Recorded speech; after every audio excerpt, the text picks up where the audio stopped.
He stood before a sealed tomb, for days after the burial. The heavy smell of death hung in the warm afternoon air. The crowd wept quietly.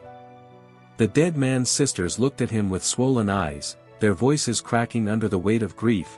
"Lord, if you had been here, my brother would not have died." And then Jesus did something no one expected. No long prayer. No ritual. Just a command, spoken with an authority that made time itself tremble. "Lazarus, come out." And Lazarus came out. Still wrapped in burial linen. His face still covered by the burial cloth. He walked out of death as though he had simply slept through a quiet night. The crowd stumbled backward in terror and absolute awe. But this was not the only moment Jesus overturned every law that governs the world. It was merely the most dramatic in a series of signs that had begun at a wedding feast, in a small village, with 6 stone jars and ordinary water. 10 miracles. 10 moments when heaven reached down and touched the earth with a force no human explanation can contain. 10 stories involving a paralyzed man lowered through a roof by desperate friends, a man born blind who had never once seen sunlight, a man possessed by a legion of demons who lived among the tombs, and a woman who had been bleeding for 12 years without a single doctor able to help her. Each miracle carries a message far beyond the supernatural. But what was really happening behind each one of these signs?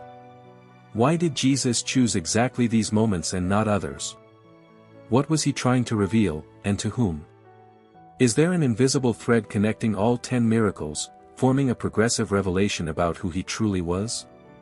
Stay until the end, because the 10th miracle, the last one on this list, is the one that reframes everything you just heard and gives it a new, deeply unsettling meaning.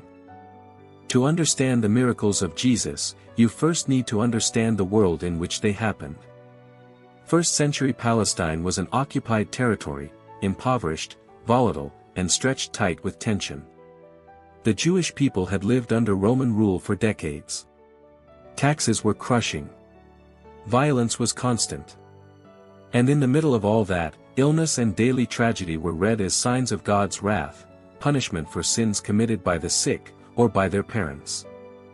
Which means every person Jesus healed carried more than a physical ailment. They carried a devastating social weight. The leper was banished from the city. The blind man was considered cursed from the womb. The hemorrhaging woman was ritually unclean, anyone who touched her became unclean too. The demoniac lived among the dead, cut off from every trace of human community. Jesus did not just heal bodies. He gave people their lives back. He restored their dignity. The first sign happened at Cana in Galilee. Jesus had just gathered his first disciples. He had not yet preached in any public square. He had performed no miracle. He was simply an unknown rabbi from the countryside, invited to a wedding in a small village. And right in the middle of the celebration, the wine ran out. For a Jewish family in the first century, this was a social disaster. A public shame that could stain a family's name for generations to come. Mary, the mother of Jesus, came to him. She didn't make a request. She simply stated the fact, "They have no more wine." Jesus answered in a way that seemed almost distant, "Woman, what does this have to do with me? My hour has not yet come." But Mary turned to the servants and said something revealing, "Do whatever he tells you." She knew. She knew the son she had raised. And Jesus told them to fill 6 stone water jars, jars used for ritual purification, each holding over 100 liters. When the master of the banquet tasted the liquid, he pulled the bridegroom aside and said something the disciples would never forget, "Everyone serves the good wine first, and when people have had their fill, the cheaper wine. But you have saved the best until now." 600 liters of exceptional wine, produced from plain water. John records this as the first of Jesus' signs, and through it, he revealed his glory, and his disciples believed in him. The second miracle takes us inside a house in Capernaum, packed so tight that movement was impossible. Jesus was teaching, and the crowd was so dense it completely blocked the entrance. Outside, 4 men were carrying a paralyzed friend on a mat. They had to reach Jesus. But getting through the door was out of the question. So they made a radical decision.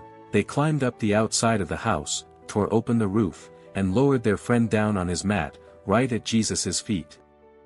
Jesus looked at the paralyzed man lying on his mat.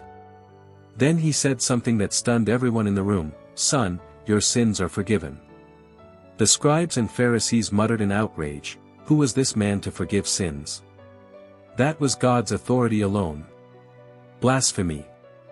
Jesus heard their thoughts and asked out loud, which is easier, to say to the paralyzed man, "Your sins are forgiven," or to say, "Get up, take your mat, and walk"? So that they would know the Son of Man had authority on earth to forgive sins, Jesus turned back to the paralyzed man, "I tell you, get up, take your mat, and go home." The man stood immediately. He folded the mat. He walked. The crowd parted in total silence, then erupted in praise, saying, "We have never seen anything like this." But the most important moment wasn't the healing. It was the question Jesus asked before it, revealing that the greater miracle was something else entirely. As the months passed, Jesus' reputation spread across Galilee and beyond. Crowds followed him through open fields with no food and no shelter. On one particular day, 5,000 men, not counting women and children, which likely brought the total to 15,000 or more, were seated on a hillside as evening approached. The disciples panicked. Where would food come from for so many people? The day was ending. The obvious solution was to send everyone home. But Jesus had no intention of sending anyone away. He looked at Philip and asked, "Where shall we buy bread for all these people to eat?" John makes it clear that Jesus already knew exactly what he was going to do. The question was a test for the disciples. Philip ran the numbers. 200 denarii wouldn't give each person even a small piece. Andrew found a boy with 5 barley loaves and 2 small fish, and even he said, "But what are they among so many?" Jesus told everyone to sit down on the grass. He took the 5 loaves and 2 fish, looked up to heaven, gave thanks, broke the bread, and handed it to the disciples to distribute. And the bread didn't run out. Every piece broken produced another. The baskets moved from hand to hand and kept coming back full. When everyone had eaten, not just tasted, but genuinely satisfied, 12 basketfuls of fragments were collected. 12 baskets. For 12 disciples. The message was precise. That same night, something extraordinary happened on the water. Jesus had gone up the mountain alone to pray while the disciples set out by boat. They were in the middle of the lake, fighting a strong headwind. It was the 4th watch of the night, somewhere between 3 and 6 in the morning. Then they saw a figure walking toward them across the water. Terror seized them. They screamed that it was a ghost. Jesus responded immediately, "Take courage. It is I, don't be afraid." Peter, impulsive as always, shouted back, "Lord, if it's really you, tell me to come to you on the water." Jesus said one word, "Come." And Peter stepped out of the boat. One step. Then another. He walked on water toward Jesus. But then he looked around, the howling wind, the churning waves, the black depth below, and fear swallowed him whole. He began to sink. He cried out, "Lord, save me." Jesus reached out immediately and caught him. "You of little faith, why did you doubt?" When the 2 of them climbed back into the boat, the wind stopped completely. And the disciples did something they had never done before. They bowed down before him and said, "Truly you are the Son of God." Every miracle was a progressive revelation. Every sign moved the disciples one step closer to understanding who was walking the roads with them. But the most unsettling revelation was still ahead, and it would involve a man who had never seen the face of anyone he loved. In Jerusalem, near the pool of Siloam, there was a man who had been born blind. Not blinded by illness or misfortune later in life, blind from birth, from his very first breath, having never seen a color, a face, or the morning light. The disciples asked the standard question of Jewish theology at the time, "Rabbi, who sinned, this man or his parents, that he was born blind? Jesus answered with a declaration that rewrote the entire framework: neither this man nor his parents sinned. This happened so that the works of God might be displayed in him. Jesus spat on the ground, made mud with the saliva, applied it to the blind man's eyes, and said, "Go, wash in the pool of Siloam." The man went. He washed. And he came back seeing. The reaction across the city was complete confusion. Neighbors didn't recognize the beggar who had sat at that same corner for years. Some said it was him. Others said he just looked like him. Until the man himself declared, "I am the one." The Pharisees stepped in with fury. Jesus had done this on the Sabbath, the day when work was forbidden, and making mud was considered work. The interrogation was long and brutal. They summoned the man's parents, who answered carefully out of fear, "He is of age, ask him." And then came one of the most courageous scenes in the entire gospel: a man who had been born blind, poor, marginalized, powerless, stood his ground against the most powerful religious leaders in Jerusalem. When the Pharisees insisted that Jesus was a sinner, the formerly blind man responded with devastating logic, "Whether he is a sinner I do not know. One thing I do know, I was blind, and now I see." When they tried to intimidate him, he pressed further, "Never since the world began has anyone opened the eyes of someone born blind. If this man were not from God, he could do nothing." The Pharisees threw him out of the synagogue. And then Jesus went looking for him. Jesus asked, "Do you believe in the Son of God?" The man answered, "Who is he, sir? Tell me, so that I may believe in him." Jesus said, "You have now seen him. In fact, he is the one speaking with you." And the man knelt down and worshipped. The one who had been cast out by men was found by God himself. The miracle of physical sight had opened the door to a far greater miracle, the miracle of spiritual sight. He had to lose everything to find the only one who truly mattered. But the miracle that split Jerusalem in two, the sign that pushed the chief priests to begin plotting Jesus' death, happened in a village called Bethany, less than 2 miles from the holy city. Lazarus, the brother of Mary and Martha, fell gravely ill. The sisters sent word to Jesus, "Lord, the one you love is sick." Jesus' response was baffling: "This sickness will not end in death, it is for God's glory." And then he waited. 2 full days. He deliberately waited. When Jesus finally decided to go to Bethany, the disciples were alarmed. Judea was dangerous. The Jews had tried to stone Jesus there recently. Going back felt like walking into a death trap. But Jesus said something that would echo through history: "Our friend Lazarus has fallen asleep, but I am going there to wake him up." The disciples thought he meant ordinary sleep. Then Jesus said plainly, "Lazarus is dead. And for your sake I am glad I was not there, so that you may believe." When they arrived in Bethany, Lazarus had been in the tomb for 4 days. 4 days was crucial in Jewish tradition. It was believed the soul hovered near the body for 3 days, but by the 4th, the decay was irreversible and the separation complete. Jesus had waited intentionally. There was no room for doubt. Martha came out to meet him and said, "Lord, if you had been here, my brother would not have died. But even now I know that whatever you ask of God, God will give you." Jesus said, "Your brother will rise again." Martha said she knew about the resurrection on the last day. And then Jesus spoke words more audacious than anything any human being had ever said: "I am the resurrection and the life. Whoever believes in me will live, even though they die. And whoever lives by believing in me will never die." Do you believe this? It wasn't a promise about the future. It was a declaration of identity. He wouldn't bring the resurrection. He was the resurrection. Mary came next, falling at his feet, speaking the same words as her sister. But this time, watching her weep, watching the whole crowd around her weep, Jesus did something the gospel writers recorded with great care, and theologians have studied for centuries: he was deeply troubled in spirit. And then he wept. The Son of God, standing before a tomb he was about to empty with a single word, wept. Not from helplessness. From love. Because their pain was real to him. They walked to the tomb. Jesus ordered them to remove the stone. Martha protested, "Lord, by this time there is a bad odor, he has been there 4 days." Jesus said, "Did I not tell you that if you believe, you will see the glory of God?"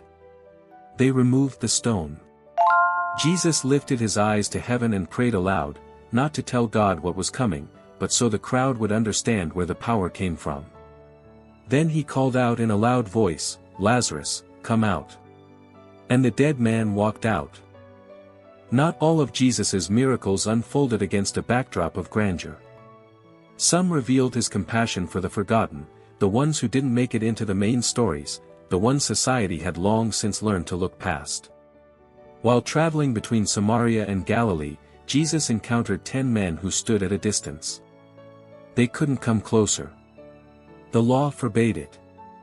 They were lepers, and contact with anyone made that person unclean. They called out from far away, "Jesus, Master, have mercy on us." Jesus looked at them and said, "Go, show yourselves to the priests." That was the legal procedure for someone cured of leprosy. A priest would confirm the healing and restore the person to society. All 10 obeyed. And as they went, they were cleansed. But only one came back. A Samaritan, a member of a people despised by the Jews. He came back glorifying God at the top of his voice, threw himself at Jesus' feet with his face to the ground, and gave thanks. And Jesus asked what no one wanted to hear. Were not all 10 cleansed? Where are the other 9? Has no one returned to give praise to God except this foreigner? Then he said to the Samaritan, "Rise and go, your faith has made you well." 10 were healed. 1 was saved. The distinction was not accidental. The physical miracle reached all 10. But the spiritual miracle, the real encounter, the recognition, the gratitude that transforms, only the one who came back received. The other 9 were healed and vanished into the crowd. On the shores of the Sea of Galilee, Jesus came face to face with the most extreme case of demonic possession recorded in the Gospels. In the region of the Gerasenes, a man lived among the tombs. He wore no clothes. He was so strong that no chain could hold him, he had broken every one. Day and night he screamed among the graves and cut himself with stones. The moment Jesus stepped off the boat, the man ran toward him and fell on his knees. And from somewhere deep inside that broken man, a voice screamed in terror. "What do you want with me, Jesus, Son of the Most High God?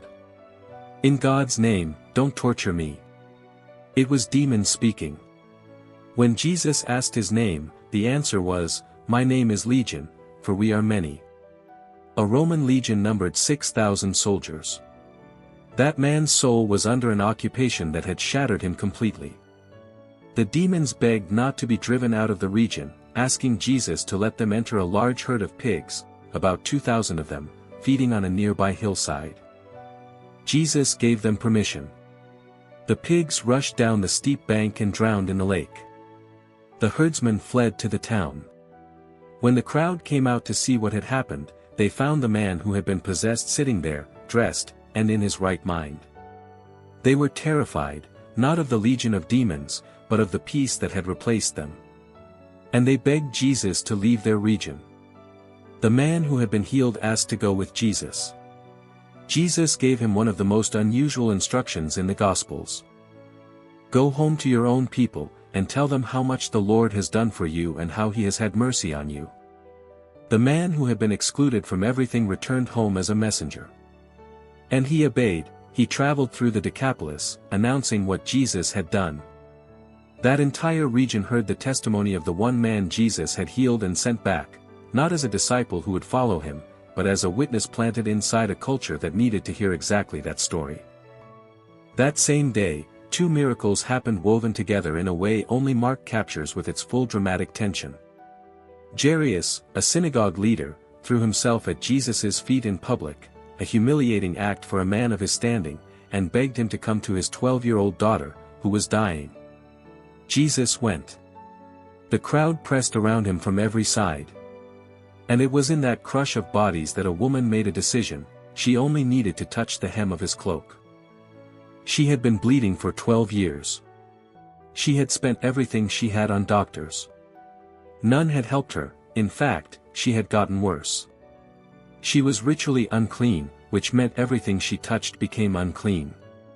Touching Jesus in public was a serious transgression.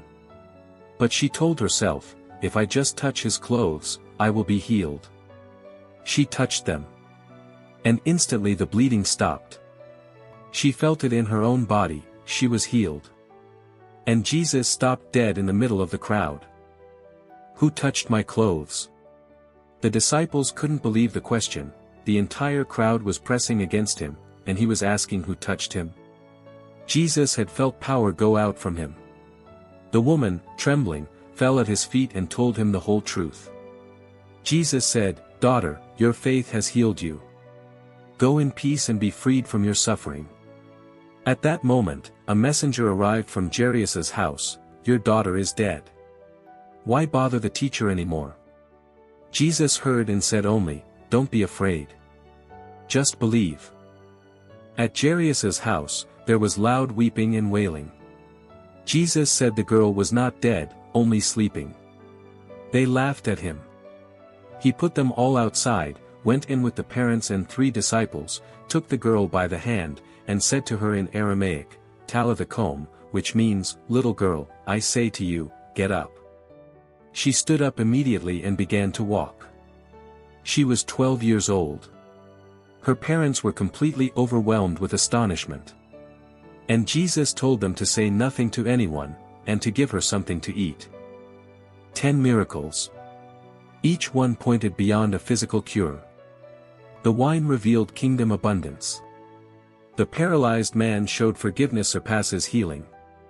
The loaves revealed the bread of heaven. Walking on water declared him Lord of creation. The blind man exposed that real blindness is spiritual. Lazarus proved he held power over death. All 10 signs converge on one question, the same one Jesus asked everyone he met, "Who do you say that I am?" Watch the humanity of Jesus few people know. And if you want to understand what came next, the most disturbing and definitive miracle of all, the one that explains why the chief priests decided Jesus had to die, that answer lives in the Passion of Christ, the last 24 hours explained. This is the story of the one who raised Lazarus from the dead, making a deliberate choice not to escape his own death. He could have walked away. He didn't. Why? The answer changes the way you understand every miracle you just heard. The 10th miracle is not inside a sealed tomb in Bethany. It is inside an empty tomb in Jerusalem, on the 3rd day after the crucifixion.